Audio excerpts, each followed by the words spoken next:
C'est l'histoire d'un petit village ukrainien qui n'avait pas grand-chose pour rentrer dans l'histoire, mais vers qui pourtant tous les regards se sont tournés à l'automne 2023.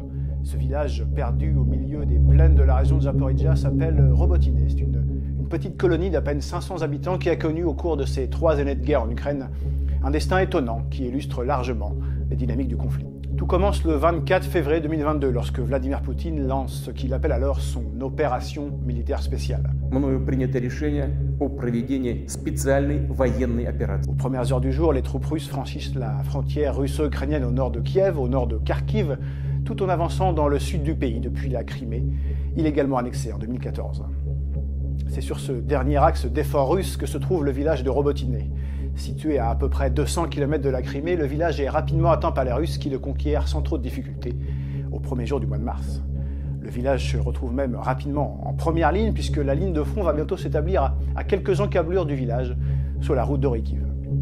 L'expression « en première ligne » vaut bien sûr au sens figuré, mais vous allez le voir, elle vaut aussi au sens propre, puisque les Russes qui ont dû se retirer des abords de Kiev et ont subi des contre-attaques ukrainiennes à Kharkiv et à Kherson vont bientôt devoir se mettre sur la défensive et pour ce faire, ils vont construire une grande ligne de fortification.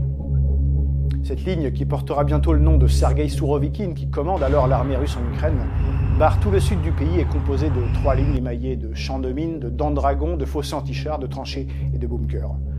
Robotyne se trouve alors au milieu de la première ligne et se trouve donc au cœur du dispositif défensif russe.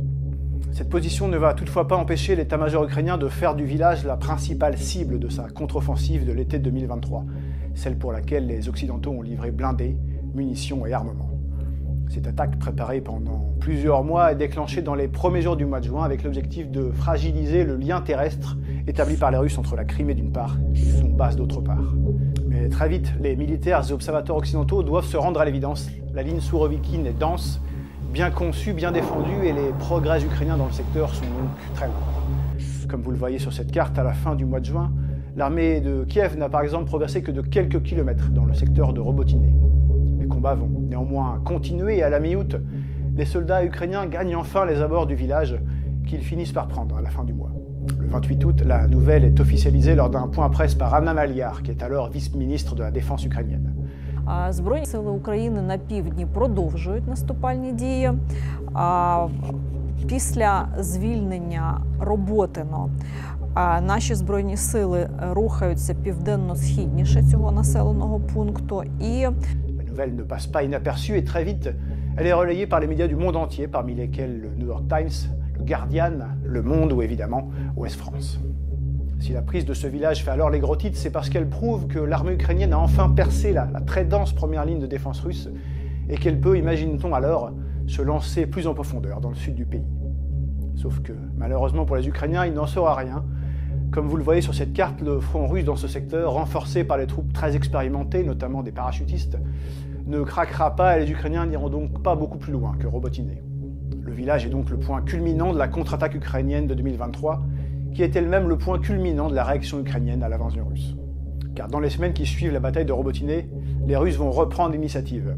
Ils le feront un peu plus à l'est, dans le Donbass, où ils s'emparent d'abord d'Avdiivka avant de prendre Kourakove, Velika Novosilka et de menacer très largement Pokrovsk. Ces avancées russes dans l'est se font assez lentement, à grand renfort d'artillerie et souvent au prix de très lourdes pertes. Symboliquement, c'est aussi ce lent et coûteux grignotage qui permet aux Russes de reprendre le terrain perdu à Robotyne et finalement de reconquérir le village en lui-même dans le courant du mois de mai 2024. Robotyne change alors de main pour la 3e fois depuis février 2022 et une fois de plus, son destin illustre parfaitement la tournure prise par le conflit en Ukraine, une tournure qui, en ce début d'année 2025, n'est pas franchement favorable aux Ukrainiens.